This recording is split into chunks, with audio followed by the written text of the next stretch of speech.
نحمدہ ونصلی علی رسولہ الکریم اما بعد فاعوذ باللہ من الشیطان الرجیم رب اشرح لی صدری ویسر لی امری واحلل عقدۃ من لسانی یفقہوا قولی رب یسر ولا تعسر وتمم بالخیر۔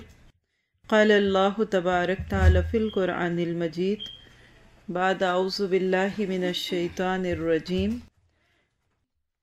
یا ایہا الذین آمنوا قوا انفسکم واہلیکم نارا وقودها الناس والحجارۃ علیہا ملائکۃ غلاظ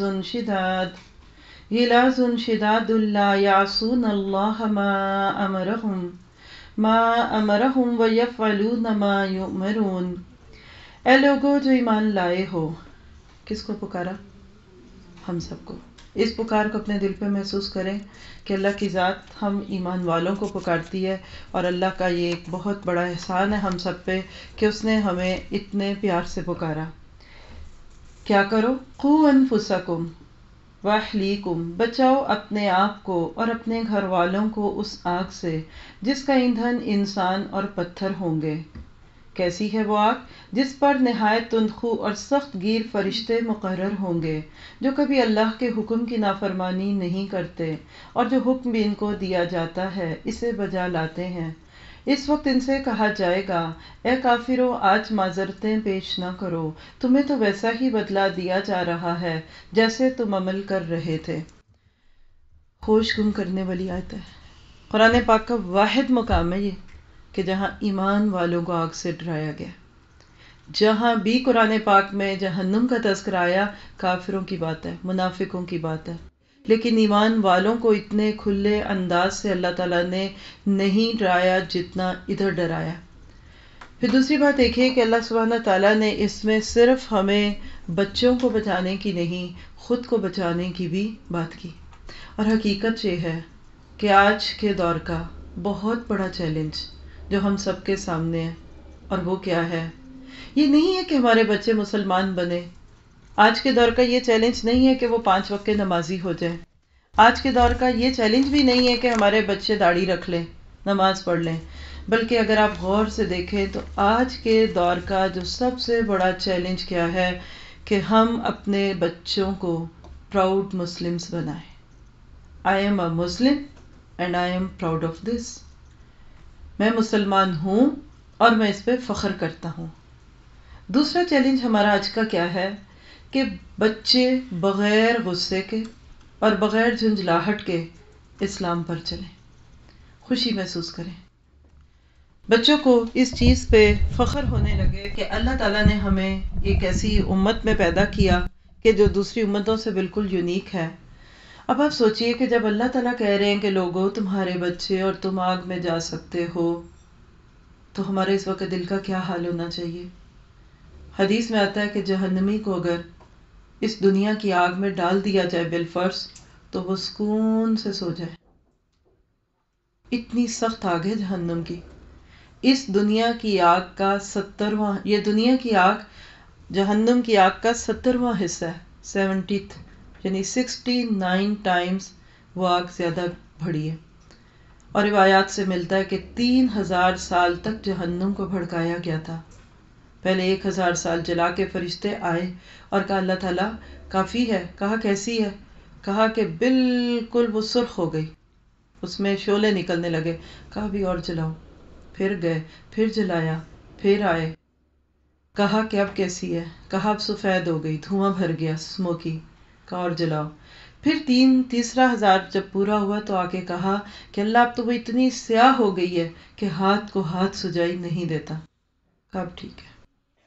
تدعو من ادبر وتولی، وہ ہر اس ایک کو پکارتی ہے جس نے دنیا میں منہ پھیرا اور بڑا بن کے رہا، اپنی مرضیاں، اپنی زندگی منہ پھیر پھیر کے چلتا تھا، اور اس کو اپنی زندگی کے اندر یہ احساس ہی نہیں تھا کہ وہ آگ کتنی بڑی بات ہے۔ اور حقیقت بھی یہ ہے کہ آج ہم تو نہ جانے کیا سوچ کر بچوں کی تربیت کی بات سننے آئے، لیکن میں اس وقت چند باتیں خود سے بھی اور آپ سب سے بھی پوچھنا چاہوں گی۔ آپ کیا سوچ کر اپنے بچوں کی تربیت کر رہے ہیں؟ آپ اپنے بچوں کو کیا دیکھنا چاہتے ہیں؟ مثلاً آپ ایک جنرل طور پہ کسی ماں یا باپ سے پوچھیے کہ آپ کی نظر میں آپ کے بچوں کی کامیابی کا کیا معیار ہے؟ کیا جواب دیں گے؟ پڑھ لکھ جائیں، کیریئر بن جائے، اچھی سی جاب، بزنس، اچھے گھر میں رشتہ. سچ بتائیے، اگر صرف آپ نے اتنا سوچا ہوا نا، یقین کیجئے کہ یہ پھر کل کا دن چھوڑ دیں گے ہم. صرف ایک ہی دن بہت ہے، آج ہی کا دن. انشاءاللہ اللہ نے چاہا تو 1-2 گھنٹے میں ہمیں یہ بات سمجھ آ جائے گی کہ ہم اپنے بچوں کو دنیاوی طور پر کیسے کامیاب کریں. اور اللہ جانتا ہے کہ میں نے یہ پچھلے 2 یا 3 ویک سے، جب سے یہ ہم نے اناؤنس کیا تھا پیرنٹنگ کا لیو چیک ٹاپک میں، اس سے پہلے تو درس ہوتے ہی تھے، لیکن ظاہر ہے کہ جب آپ ایک ٹاپک کو لینا چاہتے ہیں تو ذمہ داری ہو جاتی ہے کہ ہر اینگل کو دیکھیں. شاید میں نے 20 سے لے کے 30-35 ڈفرینٹ انگلش کے ٹاپک، جس کو آپ پاور پوائنٹس کہہ لیں، کسی صورت میں، بکس کی صورت میں، آڈیوز کی صورت میں نے سنا ہے اور پڑھا ہے. یقین کیجئے جتنا کام نان مسلمز نے اس پہ کیا ہے، مسلمز نے نہیں کیا ہوا. لیکن ان کی کامیابی ایک خاص حد تک رک جاتی ہے. وہ 80% چیزیں آپ کی، ان کی اور ہماری سیم ہے، لیکن ان کی کہاں رک جاتی ہے؟ اب آپ کے بچے ٹینز ہو گئے، لیٹ دیم گو. اب وہ کامیاب ہیں، آپ ان کو اچھے خیالات دے دیں، آپ ان کو کرجیس کر دیں، کانفیڈنٹ کر دیں، ان کو ان کے ہاتھوں سے کھانے دیں، ان کو بزنس سکھا دیں، پھر ان کو ان کی چوائس پہ جینے کی رغبت دلا دی، اب آپ راستے سے نکل جائیں.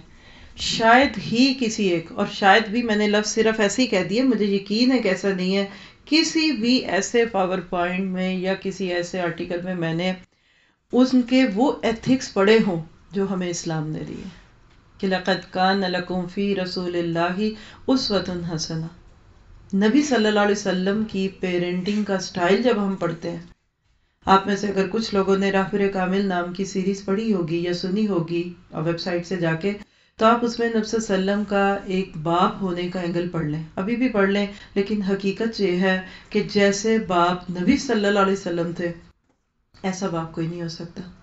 بظاہر دیکھا جائے تو اللہ تعالیٰ نے آپ کو اولاد کی ان آزمائشوں میں نہیں ڈالا جس میں دوسرے لوگ ہوتے ہیں.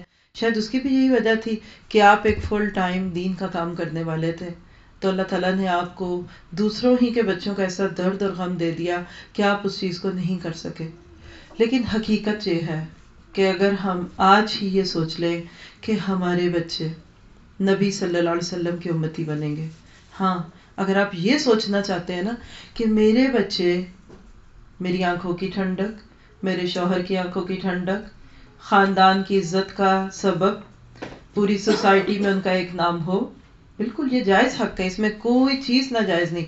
لیکن اس سے بڑھ کے میں اپنے بچے کو امت محمدیہ کا صلی اللہ علیہ وسلم کا ایک کامیاب فرد دیکھنا چاہتی ہوں.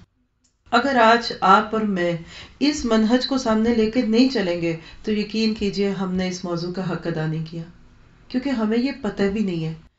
کبھی اپنی ہسٹری کو دیکھیں، ہم کیا تھے اور آج ہم کیا ہو گئے.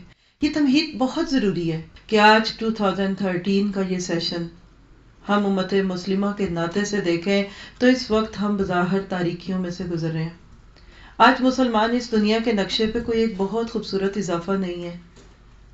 اور یاد رکھیے ایک چھوٹی سی بات جو آپ کو ابھی فائدہ دے دے گی، کسی بھی چیز کا ایک مقصد ہوتا ہے نا. مثلاً آپ دیکھیے کہ یہ ٹیبل ہے، اس کا کیا مقصد ہے؟ کہ آپ اپنی بکس ادھر رکھ سکیں، سکون سے اس پہ لکھ سکیں. چیئر کا ایک مقصد ہے. اب یہ ٹیبل بھی کہیں بنے اور یہ چیئرز بھی کہیں بنی، ٹھیک ہے نا. ہر کمپنی کا ایک پروڈکٹ ہوتا ہے، ٹھیک ہے. بچے خاندان کی مشین کا پروڈکٹ ہے. یہ لکھے جملہ.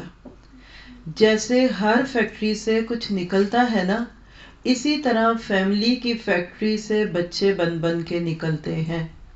اب کوئی فیکٹری ٹھیک کام کر رہی ہے کہ نہیں، اس کی مشینیں ٹھیک ہیں کہ نہیں، اور وہاں جو مٹیریل یوز کیا جا رہا ہے وہ ٹھیک ہے نہیں، اس کا کہاں سے پتہ چلے گا؟ بتائیے. جو چیزیں وہاں سے بن کے نکل رہی ہیں نا. اگر آپ کوئی چیز دیکھتے ہیں بہت اچھی ہے تو آپ کہتے ہیں کہ واقعی یہ تو بہت اچھی کامیاب چیز ہے، تو گویا کہ ہم کہتے ہیں کہ یہ کمپنی بہت اچھی ہے. ٹھیک ہے، اتنی بات بھی واضح ہو گئی.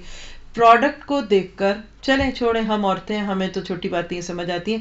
کھانے کا ٹیسٹ دیکھ کے پتہ چلتا ہے نا کہ یہ کیسے پکا ہے، چاول ڈھیلے ہیں کہ سخت ہے، نرم ہے کہ گلے میں، اینڈ ریزلٹ جو ہوتا ہے نا وہ ہوتا ہے اصل چیز. اور نبی صلی اللہ علیہ وسلم کی صرف ایک حدیث آپ کو کوالٹی کانشیس بنا دیتی ہے میری نظر میں، اور وہ کیا کہ اللہ کے نبی نے فرمایا کہ الاعمال بالخواتیم، اعمال اپنے اینڈز کے ساتھ ریلیٹڈ ہے، یعنی جس کام کا اینڈ اچھا نکلے سمجھو وہ کام ٹھیک تھا، اور بس طریقہ کار کوئی بھی رکھ لو.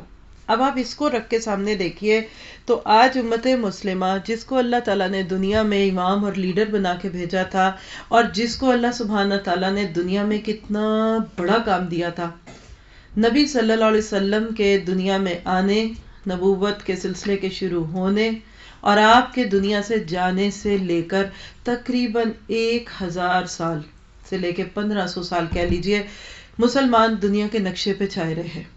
کیا عروج تھا، کیا کہانیاں تھیں. بات وہ اچھی ہوتی ہے جو دوسروں کی زبان سے سنے. آج نان مسلم لوگ اس بات کی گواہیاں دیتے ہیں کہ مسلمز کون تھے. ایک نان مسلم عورت تھی، اس نے اپنی کسی سپیچ میں مسلم ہسٹری پہ جو کمنٹس دیے تھے، یقین کریں آج یقین نہیں آتا ہم کل کیا تھے. ہم نے اب کلاس میں 2 سیشنز میں ایک پوری ویڈیو دکھائی تھی برصغیر پاک و ہند کی ہسٹری، اردو میں تھی، ڈبنگ تھی ساتھ. یقین کریں کہ سر جھکے ہوئے تھے ہمارے. ہم کیا تھے، ہمیں خود بھی نہیں پتا کہ ہم ماضی میں کیا سوچ، روٹی کپڑا اور رہ گئے.